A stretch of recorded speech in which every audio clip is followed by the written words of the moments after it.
Why did Marcus Aurelius' son, Commodus, turn into one of Rome's most infamous tyrants? How did the heir to one of the greatest emperors become a symbol of chaos and cruelty? And was he really as universally despised as history suggests? Let's try to unravel the mystery behind Commodus's disastrous reign. Marcus Aurelius, a name that is widely recognized as one of Rome's greatest emperors, renowned for his wisdom, philosophical insight, and a reign marked by stability and strength, he was the epitome of the philosopher king. His rule, from 161 to 180 AD, is often remembered as a golden era for the Roman Empire. But what happens when the torch is passed to the next generation? Enter Commodus, Marcus Aurelius' son, whose reign would become infamous for his tyranny, incompetence as a leader, and general madness. How could the offspring of such a revered leader fall so far from grace? To fully comprehend the drastic shift from Marcus Aurelius to Commodus, we need a bit of context. Marcus Aurelius ruled Rome with a steady hand and a mind steeped in stoic principles. For the patrician class, he maintained stability and order, exemplified virtue and wisdom, and upheld Roman traditions and customs. His administrative reforms improved efficiency and fairness in the bureaucracy. For the lower class, Marcus expanded social programs, implemented legal reforms to recognize the rights of lower-class citizens and slaves, and managed resources effectively during the Antonine Plague. His military leadership defended the empire from invasions, ensuring security, and he showed empathy by interacting with the common people.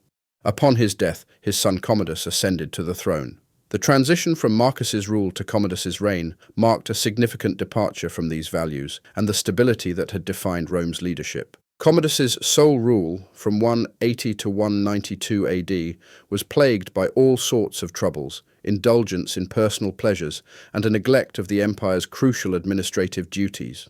The stark contrast between father and son sets the stage for our exploration of why Commodus became such a tyrant. Commodus was born into a life of privilege and seemed destined for greatness. As the son of the esteemed emperor Marcus Aurelius, he had every opportunity to become a capable and respected ruler. However, unlike his father, Commodus lacked the virtues of discipline and wisdom. His love for entertainment and erratic behavior were just the tip of the iceberg. Commodus didn't just fail to live up to his father's legacy on a personal level, he was arguably a worse ruler than most emperors before and after him. His rule was marked by extreme cruelty, lavish spending, and a disregard for the responsibilities of leadership. Commodus's reign was filled with bizarre and brutal actions. One of the most shocking aspects of his public activities was his participation in gladiator fights. Donning gladiator armor, Commodus would enter the Colosseum to fight, a spectacle that was both sensational and scandalous. While these events probably entertained the masses, they undermined the dignity of the imperial office. Commodus ensured his victories through unfair means, often fighting against physically disabled opponents, or ensuring his opponents would submit to him, thus turning what was supposed to be a sort of noble contest into a mockery. Additionally, Commodus devalued the Roman currency, the denarius, to fund his extravagant lifestyle. To be fair, his father did the same, but this was at a whole other level. This reckless financial policy caused significant economic instability, straining the empire's resources and diminishing the value of Roman currency. The empire's economy suffered as a result, leading to increased inflation and financial hardship for many of Rome's citizens. Early on, he exhibited signs of megalomania, but these tendencies reached new heights during his reign. He went so far as to rename Rome Colonia Lucia Annia Commodiana, an act that displayed unprecedented levels of narcissism. He also rebranded the months and legions after himself, embedding his name and image into the very fabric of Roman life. Statues of Commodus were erected all over the city, reminiscent of the personality cult seen in some modern-day totalitarian regimes. This obsessive self-glorification overshadowed any genuine efforts at governance, leading to widespread corruption and neglect of the empire's needs. Commodus's obsession with his own image also manifested in his daily life. He declared himself the new Hercules, often appearing in public, dressed as the legendary hero, complete with a lion skin and club, positioning himself as a godlike figure. This seriously alienated the Senate and the Roman elite. Beyond his bizarre public persona, Commodus didn't care much about the administration of the empire. He was more interested in indulging his personal desires and entertainments, often leaving the day-to-day governance to his corrupt favorites.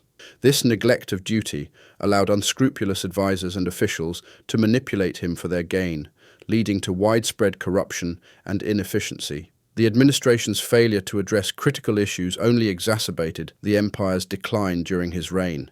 And Commodus wasn't just a harmless, lazy eccentric, his cruelty knew no bounds. He executed senators and nobles on a whim, often based on mere suspicion or paranoia. A notable event was the killings of the Quintili brothers, Sextus and Maximus. These influential senators were put to death by Commodus on the pretext that their wealth and talent might make them discontent with the current state of affairs in Rome, even though they were not implicated in any plots against his life. This combination of paranoia and greed created an atmosphere of fear and instability within the upper echelons of Roman society, as no one felt safe from the emperor's wrath. A particularly notorious example of his general brutality was an incident with a common bathhouse attendant. When Commodus found the bathwater not hot enough for his liking, he ordered the attendant to be thrown into the furnace and burned alive. This act of senseless cruelty highlighted Commodus's unpredictable and violent nature, where no one, regardless of class, could feel secure. In other words, Commodus's reign was a period marked by extreme cruelty, economic mismanagement, and a relentless pursuit of personal glorification. His actions, from participating in gladiator fights to executing senators on a whim, demonstrated a profound lack of discipline and wisdom. His megalomania, financial irresponsibility, and neglect of state affairs not only tarnished the imperial office, but also significantly contributed to the decline of the Roman Empire during his rule.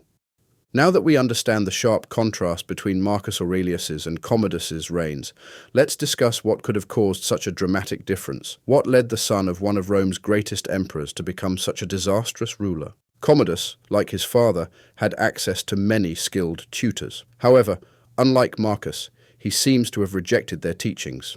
While Marcus Aurelius learned valuable lessons in philosophy, law, and leadership, Commodus did not embrace this rigorous education. Despite having a chance to learn during his time as co-emperor with his father, Commodus was still a teenager and did not take his responsibilities seriously. Being born into royalty likely gave Commodus a strong sense of entitlement. Unlike Marcus, who grew up as an ordinary patrician until his uncle Antoninus Pius and Emperor Hadrian put him on a path to leadership, Commodus always knew he was destined for the throne. This sense of entitlement may have led to his disregard for the teachings of his tutors and the responsibilities of leadership. Additionally, Commodus's exposure to war at a young age may have desensitized him to brutality. Witnessing the Marcomannic Wars at a young age likely contributed to his harsh and erratic behavior, contrasting sharply with his father's disciplined and philosophical approach. Commodus became sole emperor at just 18. When we look at the ages of some of the best and worst Roman emperors, a pattern emerges. The consensus on Roman emperors can be quite subjective, but I do think we could make a short, generally agreed upon list of the best and worst without too much controversy. By the way, I went with 7 instead of 5 to not just include the 5 good emperors. These lists capture the emperors with widely recognized reputations for their significant positive or negative impacts on the Roman Empire. It seems age matters quite a lot. Older emperors with more experience generally had more stable and prosperous reigns. Maximinus Thrax is a bit of an outlier, otherwise the worst emperors are all younger than 30, some much younger, whereas the good emperors were at least 40, many well above that when they became sole or senior emperors. Commodus's young age and unwillingness to learn or administer the empire made life difficult for him and the Roman state. The empire faced significant challenges during his reign, including economic difficulties and political instability. Commodus's inability to effectively address these issues further exacerbated the problems. As his power base became more unstable, Commodus became increasingly paranoid and resorted to extreme measures to maintain power. Consequently, he executed many patricians whom he suspected of plotting against him, fostering a climate of fear and repression. In other words, he was desperate to remain emperor and avoid the risk of losing his life. This paranoia was not unfounded. He did face several assassination attempts, some from people very close to him. Commodus's rejection of philosophy also played a role in his downfall. Unlike his father, who embraced the Stoic principles, Commodus lacked the Stoic sense of calmness that might have helped him manage his fears and insecurities. His paranoia and brutality could have been mitigated if he had developed a more philosophical and disciplined approach to leadership. As you may have guessed, if you didn't already know, Commodus's reign ultimately ended in assassination. On December 31st, 192 AD, his mistress Marcia discovered a list of individuals Commodus intended to execute, which included herself and several of his closest advisors. This revelation prompted Marcia and the conspirators to act swiftly. Commodus was subsequently strangled to death by a wrestler named Narcissus as part of the conspiracy. Upon his death, the Senate declared him a public enemy, effectively issuing a damnatio memoriae. They restored the original name of the city of Rome and its institutions, and statues of Commodus were demolished. His death marked the end of his tyrannical rule and plunged the Roman Empire into a period of civil war known as the Year of the Five Emperors. This tumultuous period saw a rapid succession of rulers vying for power, which further destabilized the empire. The power struggle eventually concluded with the rise of Septimius Severus, who established his own dynasty and brought a semblance of stability back to Rome for a while. At this point, you may ask why the great philosopher king chose this young troublemaker as his successor. The truth is, we don't know for sure. However, Herodian noted that Marcus Aurelius was aware of Commodus's flaws, but hoped he might rise to greatness, much like Alexander the Great. Unfortunately, Commodus's reign did not fulfill these hopes.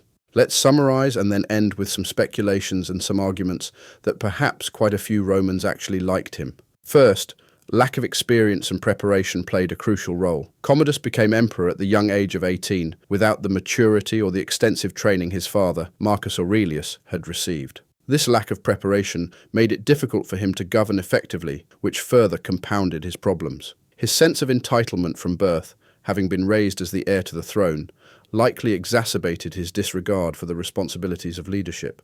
His neglect of administrative duties led to significant issues in governance.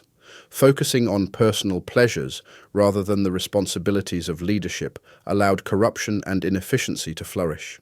Surrounded by poor influences and corrupt advisors, Commodus was easily manipulated by those who sought to exploit his weaknesses. Commodus's early exposure to violence during the Marcomannic Wars likely desensitized him to brutality, influencing his harsh behavior. His reign was marked by stress and paranoia, fueled by assassination attempts, which drove him to extreme measures to maintain power.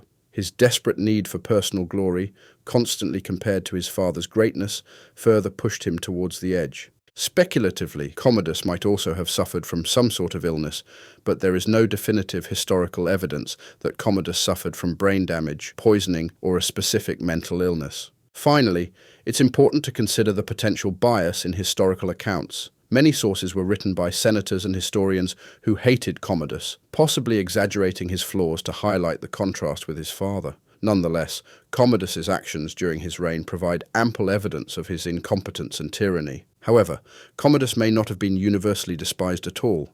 He could have been fairly popular with ordinary Romans. His economic mismanagement and inability to curb corruption and political conflict would have hurt them as well, but on a more abstract level, not directly connected to the emperor. His extravagant public festivals and gladiatorial games, along with food distributions, improving roads, and adding public amenities which benefited daily life for many Romans, might have endeared him to the urban population. And honestly, wouldn't you find your president or prime minister more interesting if he was an MMA champion too? Furthermore, I'm sure many Romans missed him during the tumultuous years that followed his assassination. The instability and civil wars that ensued probably made many people curse the assassins as well as the entire Roman elite.